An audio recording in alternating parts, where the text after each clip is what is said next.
بسم اللہ الرحمن الرحیم۔ السلام علیکم دوستو، وائٹ برڈز عمران سیریز کی قسط نمبر 21 میں آپ سب دوستوں کو خوش آمدید۔ جناب، اب آپ صدر صاحب کو فون کریں، آپ جب مجھے اشارہ کریں گے میں ٹیپ آن کر دوں گا جناب، بقت رام نے کہا تو شاکر نے اسبات میں سر ہلاتے ہوئے میز پر پڑے ہوئے فون کا ریسیور اٹھایا اور فون پیس کے نیچے موجود بٹن پریس کر کے اسے ڈائریکٹ کیا اور پھر تیزی سے نمبر پریس کرنے شروع کر دیے۔ Military secretary to president. رابطہ قائم ہوتے ہی دوسری طرف سے ملٹری سیکریٹری کی آواز سنائی دی۔ چیف آف قبرستان سیکرٹ سروس، شاگل بول رہا ہوں، صدر صاحب میری کال کے منتظر ہوں گے۔ شاگل نے اس طرح فخرانہ لہجے میں کہا جیسے اس کی حیثیت ملک کے صدر سے بھی زیادہ ہو، اور اس نے جان بوجھ کر یہ الفاظ کہے تھے کیونکہ اس طرح ایک تو اس کا رعب ملٹری سیکریٹری پر پڑ جاتا اور دوسرا مشین روم میں موجود اس کے اپنے ماتحت بھی مرعوب ہو جاتے۔ ہولڈ کریں، دوسری طرف سے کہا گیا۔ ہیلو۔ چند لمحوں بعد صدر صاحب کی آواز سنائی دی۔ سر، میں نے ٹیپ سنوانے کے انتظامات کر لیے ہیں جناب، شاگل نے کہا۔ سنوائیں، دوسری طرف سے کہا گیا تو شاگل نے ہاتھ سے بقت رام کو اشارہ کیا تو بقت رام نے مشین کا ایک بٹن پریس کر دیا۔ ڈاکٹر مچیٹ بول رہا ہوں سر، رچنا نگر لیبارٹری سے۔ بٹن پریس ہوتے ہی ایک باری سی آواز سنائی دی۔ گو شاگل پہلے ہی یہ ٹیپ سن چکا تھا لیکن اس بار بھی وہ خاموش بیٹھا، غور سے ٹیپ سنتا رہا۔ جب ٹیپ ختم ہو گئی تو بقت رام نے خود ہی ٹیپ آف کر دی کیونکہ مشین نے اسے بتا دیا تھا کہ ٹیپ آف ہو چکی ہے۔ ہیلو سر، آپ نے ٹیپ سن لی ہے جناب، شاگل نے کہا۔ ہاں، لیکن یہ ٹیپ پاکشاہی ایجنٹوں تک کیسے پہنچ گئی ہے؟ اس کا تو مطلب یہ ہے کہ پریزیڈنٹ ہاؤس کا کوئی بھی راز خفیہ نہیں رہ سکتا، صدر نے انتہائی تشویش بھرے لہجے میں کہا۔ سر، یہ ایجنٹ ہوتے ہی ایسے ہیں، پاتال سے بھی اپنے مطلب کی چیز نکال لاتے ہیں، شاگل نے گول مول سا جواب دیتے ہوئے کہا۔ ظاہر ہے وہ اب صدر کو یہ تو نہیں بتا سکتا تھا کہ یہ اس کا اپنا کارنامہ ہے۔ ان ایجنٹوں کا کیا ہوا جن سے آپ نے یہ ٹیپ حاصل کی ہے؟ صدر نے چند لمحے خاموش رہنے کے بعد کہا۔ سر، انہیں ہلاک کر دیا گیا تھا اور پھر میں آپ سے بات کرنے یہاں آ گیا، لیکن ابھی مجھے رپورٹ ملی ہے کہ ان کے کسی دوسرے گروپ نے میرے بعد اچانک وہاں ریڈ کیا ہے اور کرشناس میں موجود میرے آدمیوں کو ہلاک کر دیا ہے اور وہاں کی لیبارٹری کو بھی تباہ کر دیا گیا ہے۔ شاگل نے کہا۔ کیا کہہ رہے ہیں آپ؟ کرشناس کی لیبارٹری تباہ ہو گئی ہے، صدر نے چونک کر کہا۔ یس سر، مجھے ابھی رپورٹ ملی ہے سر، ہمارے تصور میں بھی نہ تھا کہ وہاں انہوں نے 2 گروپ بنا کر بھیجے ہوں گے، ہم نے بھی ایک گروپ تو ختم کر دیا، پھر میں دارالحکومت آ گیا تو پیچھے ان کے دوسرے گروپ نے ریڈ کر دیا۔ شاگل نے کہا۔ ویری بیڈ، یہ آ کر ہو کیا رہا ہے؟ پریزیڈنٹ ہاؤس سے خفیہ ٹیپ آن تک ہو جاتی ہے اور وہ کافرستان کی اہم لیبارٹری بھی آسانی سے تباہ کر دیتے ہیں، آخر یہ سب کیا ہو رہا ہے؟ اس ملک میں کوئی ان کا ہاتھ روکنے والا نہیں ہے، صدر نے یک لخت انتہائی غصیلے لہجے میں کہا۔ جناب، ہم نے انہیں پکڑا تو ہے، یہ ٹیپ برآمد ہوئی ہے ان سے جناب، شاگل نے کہا۔ بہرحال کیا یہ بات درست ہے کہ عمران ورنگل گیا ہے؟ صدر نے کہا۔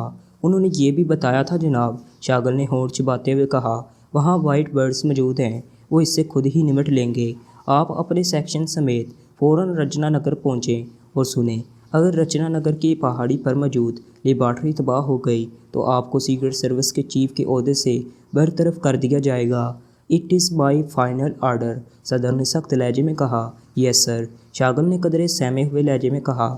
وہاں رچنا نگر میں ماؤنٹون بٹالین کے افراد موجود ہیں، ان کا سربراہ کرنل جگجیت ہے، ویسے اسے اس لیبارٹری کے بارے میں کوئی علم نہیں ہے لیکن اب اسے بتا دیا جائے گا، آپ نے وہاں پہنچ کر صورتحال کو دیکھ کر اپنا سیٹ اپ کرنا ہے، کرنل جگجیت وہاں آپ کے تحت کام کرے گا، صدر نے کہا۔ یس سر، میں آج ہی وہاں پہنچتا ہوں سر، شاگل نے مسرت بھرے لہجے میں کہا۔ اوکے، یہ ٹیپ پریزیڈنٹ ہاؤس میں میرے ملٹری سیکریٹری کو بھجوا دیں، صدر نے کہا۔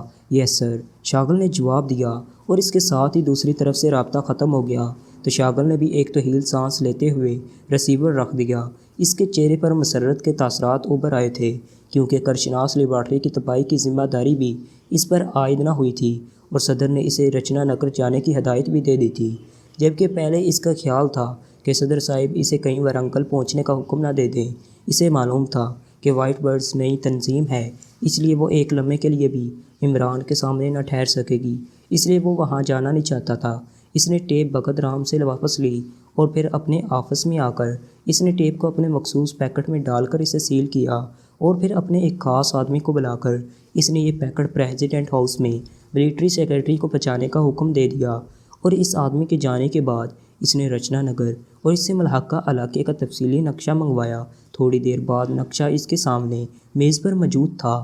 اس نے نقشہ کھولا اور اس پر جھک گیا۔ کافی دیر تک وہ نقشے کو دیکھتا رہا۔ اسے یہ معلوم نہیں تھا کہ لیبارٹری رچنا نگر میں کہاں ہے، اور صدر صاحب نے یہ بھی بتا دیا تھا کہ وہاں موجود ماؤنٹین بٹالین کے انچارج کرنل جگجیت کو بھی اس کا علم نہیں ہے، اس لیے وہ خود اندازہ لگا رہا تھا کہ لیبارٹری کہاں ہو سکتی ہے، لیکن کوئی بات اس کی سمجھ میں نہیں آ رہی تھی۔ پھر اچانک اسے خیال آیا کہ پریزیڈنٹ ہاؤس سے کرنل جگجیت کو اس کے بارے میں حکم پہنچ چکا ہوگا، اس لیے اسے کرنل جگجیت سے تازہ ترین معلومات حاصل کر لینی چاہیے۔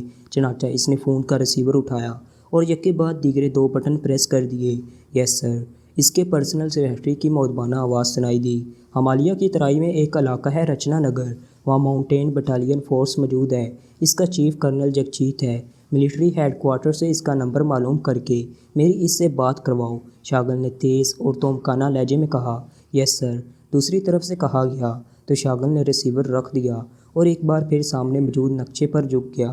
تھوڑی دیر بعد فون کی گھنٹی بج اٹھی تو شاگل نے ہاتھ بڑھا کر ریسیور اٹھا لیا۔ یس، شاگل نے اپنے مخصوص سخت اور سرد لہجے میں کہا۔ کرنل جگجیت لائن پر ہیں جناب۔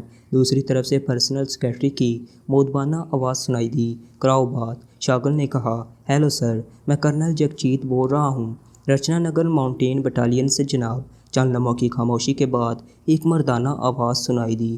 کرنل جگجیت، آپ کو پریزیڈنٹ ہاؤس سے پاکستان سیکرٹ سروس کے بارے میں ہدایات مل چکی ہوں گی، شاگل نے بڑے نخوت بھرے لہجے میں کہا۔ یس سر، ہمیں آپ کی ماتحتی میں دے دیا گیا ہے اور ہم آپ کے ہر حکم کی تعمیل کرنے کے لیے تیار ہیں جناب، کرنل جگجیت نے جواب دیا تو شاگل کا سینہ خود بخود 1.5 انچ تک پھول گیا۔ گڈ شو کرنل جگجیت، اگر آپ نے ہم سے مکمل تعاون کیا تو میں پریزیڈنٹ صاحب کو کہہ کر آپ کی فوری ترقی کروا دوں گا، شاگل نے کہا۔ آپ کی مہربانی ہے جناب، آپ حکم کریں۔ دوسری طرف سے اس بار زیادہ مؤدبانہ لہجے میں کہا گیا۔ میرے سامنے رچنا نگر اور اس کے ارد گرد کے علاقے کا تفصیلی نقشہ موجود ہے۔ آپ مجھے بتائیں کہ آپ کی بٹالین کہاں موجود ہے، قریب 3 شہر کون سا ہے، اور رچنا نگر کے لیے کون کون سی سڑکیں اس شہر یا دوسرے شہروں سے آتی ہیں، اور وہاں کی پوزیشن کیا ہے، تفصیل بتائیں، شاگل نے کہا۔ تو دوسری طرف سے اسے تفصیل بتانا شروع کر دی گئی۔ شاگل ساتھ ساتھ نقشے پر نشانات لگاتا رہا تھا۔ گڈ، اب میں سمجھ گیا ہوں کہ آپ کی اور اس علاقے کی کیا پوزیشن ہے۔ میں اپنے ساتھیوں سمیت وہاں پہنچ رہا ہوں۔ ہم خصوصی ہیلی کاپٹر پر وہاں پہنچ جائیں گے، اور آپ کی بتائی ہوئی تفصیل کے مطابق ہمیں درہ کلپا میں ہونا چاہیے، کیونکہ قریبی شہر اتر کاش سے بھی اور ارد گرد سے آنے والے تمام راستے اور سڑکیں اس درہ کو کراس کرتی ہیں، شاگل نے کہا۔ یس سر، ہمارا کیمپ سنکری میں ہے جو درہ کلپا سے شمال کی طرف ہے، اور رچنا نگر کی سب سے بڑی اور بلند چوٹی ماٹو کے مامن میں ہے، کرنل جگجیت نے جواب دیا۔ کرنل جگجیت، آپ کتنے عرصے سے یہاں موجود ہیں، شاگل نے اچانک ایک خیال کے تحت پوچھا۔ سر، میں تو یہاں گزشتہ سال سے ہوں، لیکن میں انچارج 2 روز پہلے بنا ہوں۔ پہلے انچارج ایک خصوصی کورس کے لیے کینیا چلے گئے ہیں، کرنل جگجیت نے جواب دیتے ہوئے کہا۔ اب تو تمہیں معلوم ہوگا کہ یہاں حکومت کی خفیہ لیبارٹری کہاں ہے، شاگل نے چونک کر کہا۔ یس سر، وہ لیبارٹری مانٹو پہاڑی کے اوپر والے حصے میں ہے، اور وہاں نیچے سے کسی صورت نہیں پہنچا جا سکتا۔ وہاں پہنچنے کے لیے ہیلی کاپٹر استعمال کیے جاتے ہیں، کرنل جگجیت نے جواب دیتے ہوئے کہا۔ درہ کلپا سے اس لیبارٹری کا فاصلہ کتنا ہے، شاگل نے پوچھا۔ جناب، درہ کلپا سے تقریباً 8 کلومیٹر کے فاصلے پر یہ لیبارٹری موجود ہے، کرنل جگجیت نے کہا۔ اوہ، یہ تو بہت زیادہ فاصلہ ہے۔ ہمارا اصل مقصد تو اس لیبارٹری کی حفاظت ہے، ہمیں کہاں کیمپ لگانا چاہیے، شاگل نے چونک کر کہا۔ جناب، اس لیبارٹری تک نیچے سے تو کسی صورت پہنچا ہی نہیں جا سکتا، اور اس پر غیر متعلقہ ہیلی کاپٹر کو پہنچنے سے روکنے کے لیے ماٹو پہاڑی کے مشرق کی طرف ایک چھوٹی پہاڑی ہے سیرام، وہاں اینٹی ایئر کرافٹ گنیں نصب ہیں۔ آپ کو بھی اسی پہاڑی سیرام پر کیمپ لگانا چاہیے، اس طرح آپ بلندی پر ہونے کی وجہ سے درہ کلپا کو بھی چیک کر سکتے ہیں، اور اگر ماٹو پہاڑی پر جانا پڑے تو اسی راستے سے ہی اوپر جانے کا کوئی آدمی سوچ سکتا ہے، کرنل جگجیت نے جواب دیتے ہوئے کہا۔ ٹھیک ہے، ہم 2 ہیلی کاپٹروں میں جن پر سیکرٹ سروس کے خصوصی نشانات موجود ہوں گے پہلے تمہارے کیمپ پہنچیں گے، پھر وہاں سے آگے جائیں گے۔ شاغل نے کہا، یس سر، ہم آپ کے استقبال کے لیے تیار ہیں۔ کرنل جگجیت نے جواب دیتے ہوئے کہا، اوہو، ایک اہم بات یہ ہے کرنل جگجیت کہ کافرستان سیکرٹ سروس کا ایک ہیلی کاپٹر دشمن ایجنٹوں کے ہاتھ لگ چکا ہے۔ نیپال کے قریب کرشناس پہاڑی سے میری عدم موجودگی میں یہ ہیلی کاپٹر چوری ہوا ہے۔ ہو سکتا ہے کہ یہ دشمن ایجنٹ اس ہیلی کاپٹر پر رچنا نگر پہنچے، اس لیے تم نے ہر لحاظ سے الرٹ رہنا ہے۔ ہم 2 ہیلی کاپٹر میں آئیں گے۔ اگر اکیلا ہیلی کاپٹر آئے تو تم نے ہیلی کاپٹر کو تو بچانا ہے، لیکن اس میں موجود افراد کو ہر صورت میں ہلاک ہونا چاہیے۔ شاغل نے ایک خیال کے تحت کہا، سر، کرشناس سے رچنا نگر کے درمیان تو بہت طویل فاصلہ ہے۔ راستے میں 2 جگہوں پر ہیلی کاپٹر میں لازماً فیول ڈلانا پڑے گا اور راستے میں بے شمار ایئر سپاٹس بھی آئیں گے، اس لیے یہ ہیلی کاپٹر کسی صورت یہاں نہیں پہنچ سکتا۔ کرنل جگجیت نے کہا، مجھے معلوم ہے، لیکن میں نے احتیاطاً تمہیں ایسا کرنے کے لیے کہا ہے۔ ہمیں دشمن ایجنٹوں سے ہر صورت میں ہوشیار رہنا چاہیے۔ شاغل نے اس بار قدرے غصیلے لہجے میں کہا، یس سر، حکم کی تعمیل ہوگی سر۔ دوسری طرف سے کہا گیا تو شاغل نے اوکے کہہ کر ریسیور رکھ دیا۔ نان سینس، اپنے آپ کو بے حد عقل مند سمجھتا ہے۔ نان سینس، شاغل نے گراتے ہوئے لہجے میں کہا، اور اس کے ساتھ ہی اس نے ہاتھ بڑھا کر ایک طرف پڑے ہوئے انٹرکام کا ریسیور اٹھایا تاکہ ہیڈ کوارٹر انچارج کو براہ راست کارکل کے وہ 2 ہیلی کاپٹر اور ایکشن گروپ کے 10 افراد کو مع اسلحہ تیار رہنے کا حکم دے سکے۔ کافرستان کے پرائم منسٹر اپنے آفس میں بیٹھے سرکاری کام میں مصروف تھے کہ پاس پڑے ہوئے سرخ رنگ کے فون کی گھنٹی بج اٹھی تو پرائم منسٹر نے چونک کر فون کی طرف دیکھا۔ یہ ہاٹ لائن فون تھا، اس لیے وہ سمجھ گئے تھے کہ کال صدر صاحب کی طرف سے براہ راست کی جا رہی ہے۔ انہوں نے ہاتھ بڑھا کر ریسیور اٹھا لیا۔ یس سر، پرائم منسٹر نے قدرے مؤدبانہ لہجے میں کہا، آپ نے ورنگل سرا میں وائٹ برڈز ایجنسی کو لیبارٹری کی حفاظت کے لیے بھجوایا تھا، وہاں سے کیا رپورٹس ملی ہیں؟ دوسری طرف سے صدر صاحب کی آواز سنائی دی، جناب، وہ لوگ وہاں موجود ہیں۔ جیسے ہی پاکشاہی ایجنٹ پہنچیں گے وہ ان کا خاتمہ کر دیں گے اور اس کے بعد ہی ان کی طرف سے کوئی رپورٹ ملے گی۔ پرائم منسٹر نے قدرے حیرت بھرے لہجے میں کہا، مجھے اطلاع ملی ہے کہ پاکشا سیکرٹ سروس اور ان کے ساتھ پاکشا کا سب سے خطرناک ایجنٹ علی عمران ورنگل سرا پہنچ رہے ہیں یا پہنچ چکے ہیں۔ آپ کو ابھی ان کے بارے میں کوئی تجربہ نہیں ہے۔ یہ دنیا کے خطرناک ترین ایجنٹ ہیں۔ وائٹ برڈز نئی ایجنسی اس لیے ایسا نہ ہو کہ یہ ایجنسی ان کے مقابلے میں ناکام ہو جائے اور ہمارا اس قدر اہم مشن تباہ کر دیا جائے۔ صدر نے کہا، وائٹ برڈز انتہائی تربیت یافتہ ایجنسی ہے جناب، اور انہوں نے وہاں جس قسم کے حفاظتی انتظامات کیے ہیں ان کی تفصیل میں نے معلوم کی تھی۔ اس تفصیل کے بعد وہ جگہ پاکشاہی ایجنٹوں کا مدفن ہی بنے گی۔ آپ بے فکر رہیں جناب، پرائم منسٹر نے بڑے باعتماد لہجے میں کہا۔ ٹھیک ہے، آپ فوری طور پر وہاں سے رپورٹ لیں تاکہ تسلی ہو سکے، صدر نے کہا، اور اس کے ساتھ ہی رابطہ ختم ہو گیا۔ ملک کے صدر ہو کر چند دشمن ایجنٹوں سے اس قدر معروب ہیں، حیرت ہے۔ پرائم منسٹر نے ریسیور رکھ کر منہ بناتے ہوئے کہا، اور پھر ساتھ پڑے ہوئے ٹرانسمیٹر کو اٹھا کر انہوں نے اس پر فریکوینسی ایڈجسٹ کی اور اسے آن کر کے کال دینی شروع کر دی۔ Super chief 1 calling, over, prime minister نے کال دیتے ہوئے کہا، اور یہ فریکوینسی شاتری کی تھی اور اس سے یہی کوڈ طے کیا گیا تھا۔ لیکن جب کافی دیر تک مسلسل کال کرنے کے باوجود دوسری طرف سے کال ریسیو نہ کی گئی تو پرائم منسٹر کے چہرے پر حیرت کے تاثرات ابھر آئے۔ شاتری کال ریسیو کیوں نہیں کر رہی؟ پرائم منسٹر نے حیرت بھرے لہجے میں بڑبڑاتے ہوئے کہا، اور پھر انہوں نے ایک اور فریکوینسی ایڈجسٹ کرنا شروع کر دی اور پھر اسے آن کر دیا۔ یہ جنرل اسپیشل فریکوینسی تھی جو وائٹ برڈز کے ہر ٹرانسمیٹر پر کال پہنچا سکتی تھی۔ اس طرح وائٹ برڈز کا وارنگل سرا میں موجود کوئی بھی آدمی کال ریسیو کر سکتا تھا۔ Super chief 1 calling, over, prime minister نے بار بار کال دیتے ہوئے کہا، اور پھر اچانک کال ریسیو کر لی گئی۔ Yes sir, Maya number 11 attending you sir, over. دوسری طرف سے ایک مدہوش سی نسوانی آواز سنائی دی تو پرائم منسٹر بے اختیار اچھل پڑے۔ چیف شاتری کہاں ہے؟ وہ کال کیوں اٹینڈ نہیں کر رہی؟ اوور، پرائم منسٹر نے انتہائی غصیلے لہجے میں کہا، سر سب ہلاک ہو چکے ہیں، چیف شاتری سمیت سر، اوور۔ دوسری طرف سے پہلے سے زیادہ مدہوش لہجے میں کہا گیا۔ پرائم منسٹر بے اختیار اچھل پڑے، کیا کہہ رہی ہو؟ کیا تم پاگل ہو یا نشے میں ہو؟ اوور، پرائم منسٹر نے اپنے منصب کا خیال رکھے بغیر چیختے ہوئے کہا، سر، میرے ٹرانسمیٹر کی بیٹری کمزور ہے، کال ختم ہونے والی ہے، آپ اپنا مخصوص فون نمبر دیں، یہاں فون صحیح سلامت موجود ہیں۔ لیکن مجھے فون نمبر معلوم نہ تھا۔ میں ہیڈ آفس کو اطلاع دینے والی تھی کہ آپ کی کال آ گئی جناب، اپنا اسپیشل فون نمبر دیں جناب۔ اور دوسری طرف سے کہا گیا، اور اس بار آواز خاصی دھیمی اور کمزور تھی، اس لیے پرائم منسٹر سمجھ گئے کہ ٹرانسمیٹر کی بیٹری واقعی آف ہونے والی ہے، اس لیے انہوں نے جلدی سے اپنا مخصوص فون نمبر دیا۔ یس سر، میں ابھی فون کرتی ہوں سر، اوور، دوسری طرف سے کہا گیا، اور اس کے ساتھ ہی رابطہ ختم ہو گیا تو پرائم منسٹر نے لاشعوری انداز میں ٹرانسمیٹر آف کر دیا۔ ان کا چہرہ متوش ہو رہا تھا اور آنکھوں میں بگولے سے اٹھ رہے تھے۔ وہ اس طرح جھک گئے تھے جیسے پرائم منسٹر کی بجائے کوئی ہارے ہوئے جوہری ہوں۔ یہ سب کیا ہوا ہے؟ یہ کیسے ممکن ہے؟ پرائم منسٹر نے ایک بار پھر بڑبڑاتے ہوئے کہا۔ اسی لمحے نیلے رنگ کے فون کی گھنٹی بج اٹھی تو پرائم منسٹر نے ہاتھ بڑھا کر تیزی سے ریسیور اٹھا لیا۔ یہ وہی فون تھا جس کا نمبر انہوں نے مایا کو دیا تھا۔ یس، پرائم منسٹر نے کہا، جناب میں مایا دیوی بول رہی ہوں، نمبر 11 وائٹ برڈز۔ دوسری طرف سے وہی نسوانی آواز سنائی دی، تم کیا کہہ رہی تھی؟ کون ہلاک ہوا ہے؟ کیا پاکشاہی ایجنٹ ہلاک ہو گئے ہیں؟ بولو، جلدی بتاؤ۔ پرائم منسٹر نے تیز لہجے میں کہا، سر خوفناک واردات ہوئی ہے سر، میں اس وقت وارنگل صحرا کے چوتھے نقلستان میں موجود ہوں سر، اور پہلے نقلستان میں چیف شاتری، ان کے اسسٹنٹ جوگندر کرم داس اور ان کے ساتھ 6 افراد کی لاشیں پڑی ہوئی ہیں جناب۔ مایا دیوی نے کہا، اوہو ویری بیڈ، یہ سب کس طرح ہوا؟ جلدی بتاؤ، تفصیل سے بتاؤ۔ پرائم منسٹر نے حلق کے بل چیختے ہوئے کہا، جناب میری ڈیوٹی چیف نے دہاروں میں لگائی تھی کہ اگر پاکشاہی ایجنٹ دہاروں کے راستے صحرا میں داخل ہوں تو انہیں چیک کیا جا سکے۔ میں نے وہاں 2 عورتوں اور 4 مردوں کو چیک کیا تو میں نے چیف کو رپورٹ کر دی۔ یہ سب لوگ ایک بڑی جیپ میں موجود تھے۔ چیف نے مجھے حکم دیا کہ میں ان کی جیپ کی سائڈ پر سیٹلائٹ کاشنز لگا دوں۔ میں نے حکم کی تعمیل کر دی۔ پھر جب جیپ وہاں سے صحرا کی طرف روانہ ہوئی تو میں نے اطلاع دے دی۔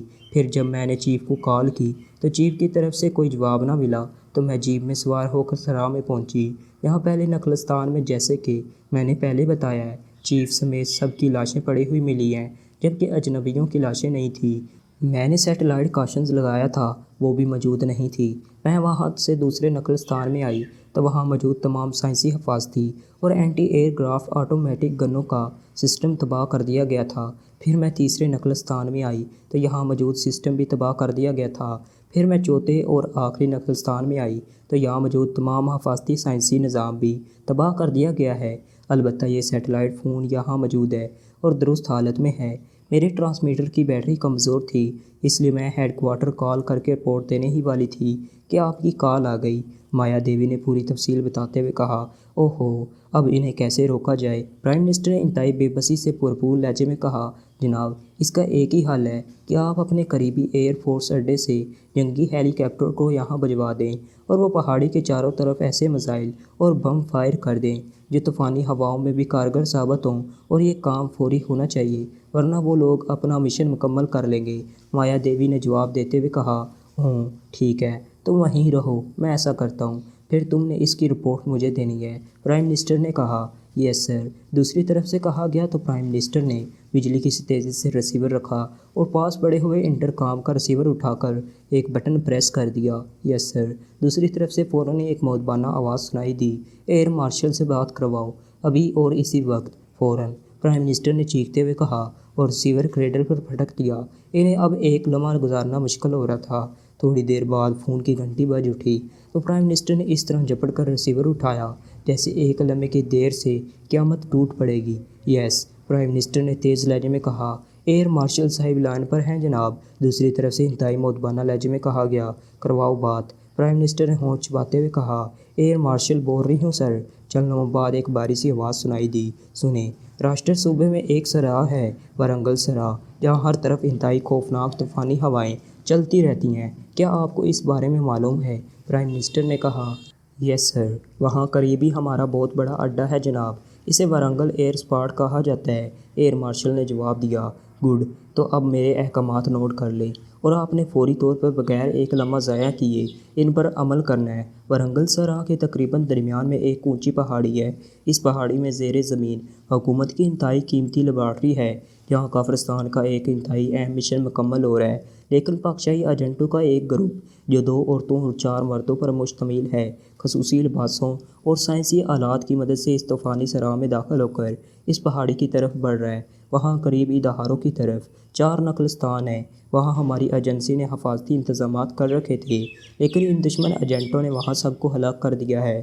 آپ فوری طور پر کم از کم 4 گن شپ ہیلی کاپٹر وہاں بھیجیں اور انہیں ایسے میزائل اور بم دیں جو طوفانی ہواؤں میں بھی کام کر سکیں، اور فوری طور پر اس پہاڑی کے گرد چاروں طرف خوفناک بمباری کروائیں تاکہ ان ایجنٹوں کا خاتمہ ہو سکے۔